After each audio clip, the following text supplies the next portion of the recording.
Hello, it's Reija and it's time for another video. Today I am going to do the Who Am I book tag. I was tagged in this tag by the wonderful Sam from Sam's Nonsense.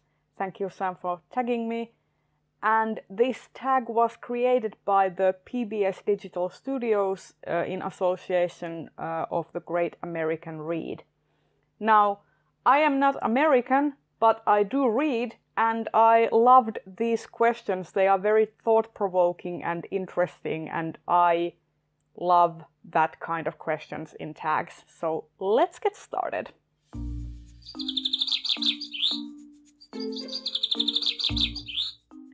Question 1.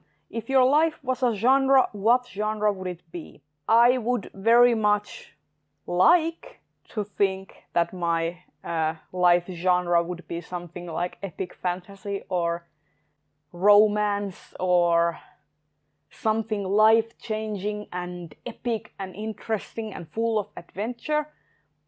But I'm going to be completely honest and say that my genre would be those $2, €2 self-help books that you find in a supermarket bargain bin. I'm not gonna lie, that's probably what my genre would be like. Question 2. What villain from a book do you most identify with? For this question I decided to go with the Nothing from The Neverending Story. And the reason is that I suffer from depression and general anxiety disorder, and also I have a minor case of ADD. And especially with depression, I feel like the Nothing really represents that. It is the sucking out of all joy, of all imaginary things, of all the things that make life whimsical and happy. So in that way, I really identify with the nothingness as it pertains to my own experiences with depression. As a child, when I read this book and also when I watched the movie, I was incredibly scared by the concept of it. But as an adult, it is not so much scary as it is frustrating, because I am living with that kind of struggle all day long, 24/7. So yeah, I will go with the nothingness. Question 3. What protagonist are you most similar to?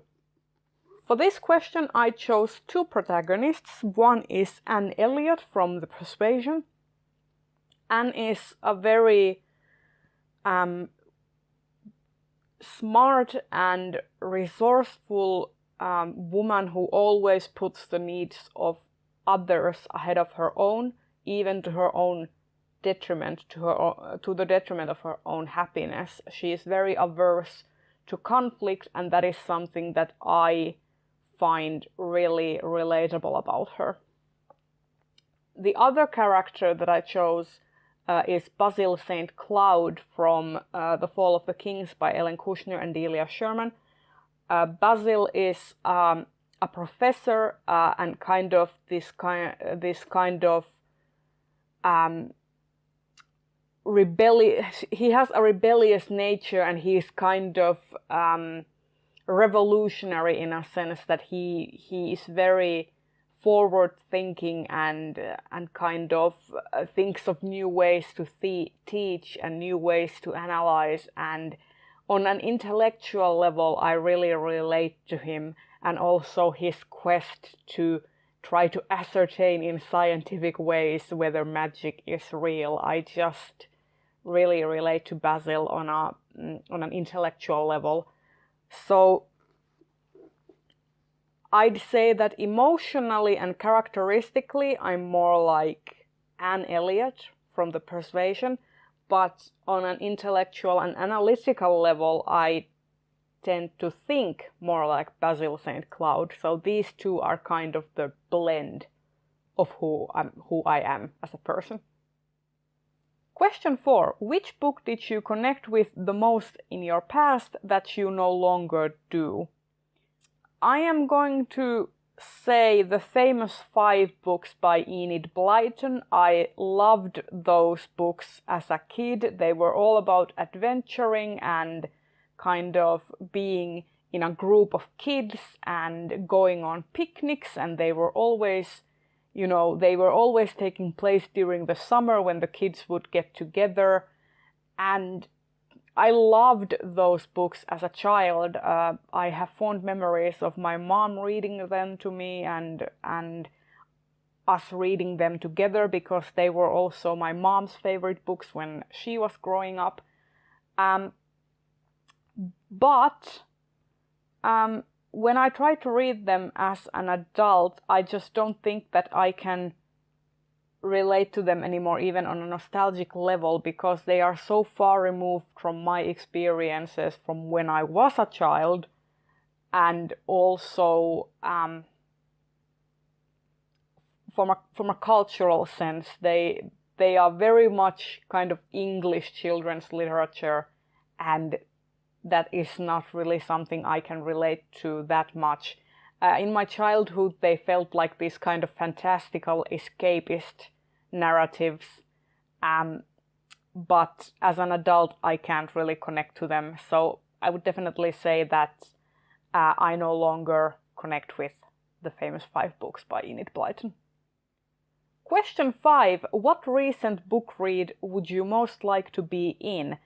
So basically, a recent book read I would like to be a character in. And I would have to say The Long Way to a Small Angry Planet by Becky Chambers. I loved this world, I loved all of the characters, and I would really see myself as being part of the Exodus fleet and exploring space in some capacity. I especially kind of liked Jenks and Dr. Chef. I would very much want to be either a kind of hacker, IT specialist on a long-haul ship, or a chef. I don't even know how to cook that well, but Dr. Chef was amazing. So definitely The Long Way to a Small Angry Planet. I want to be in that world. I want that world to come. Question 6. How do your reading habits show off your personality? This is pretty easy. I have a very one-track mind. I can't focus on very many things at the same time. So that's why I usually have only like one book and maybe a couple graphic novels, because graphic novels you can read in one go. But I tend to be a very monogamous reader. And also, I can't take long breaks from a book. I have to kind of keep reading it, obsessively even, so that I can finish it, because if I take too long breaks, I will start losing my interest in the book. I tend to remember very well.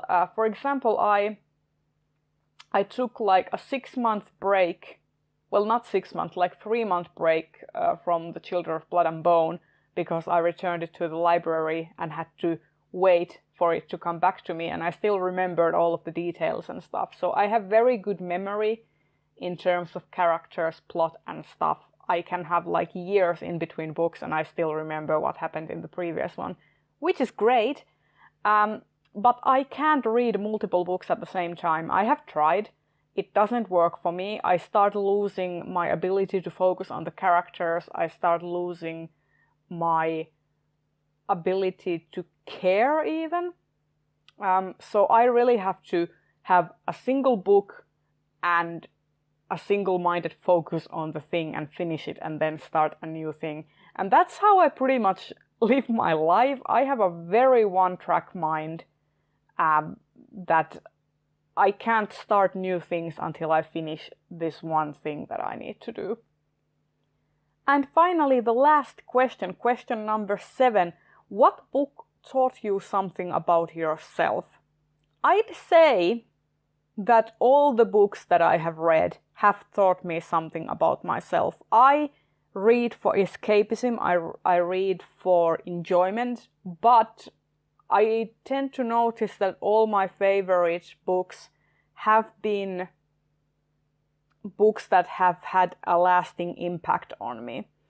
Lately, I would say that Ursula K. Le Guin's The Word for World is Forest really had a profound impact on me. I really loved that short story, and I think that reading it made me realize that I have a lot bigger capacity for empathy than I previously realized, because that book, at the same time, while it made me think, it also made me really angry and really hurt, because I was empathizing so much with the plight of the amphibians. I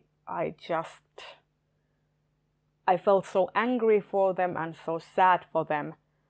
So reading that book kind of made me realize that I need to keep my empathy in check. I kind of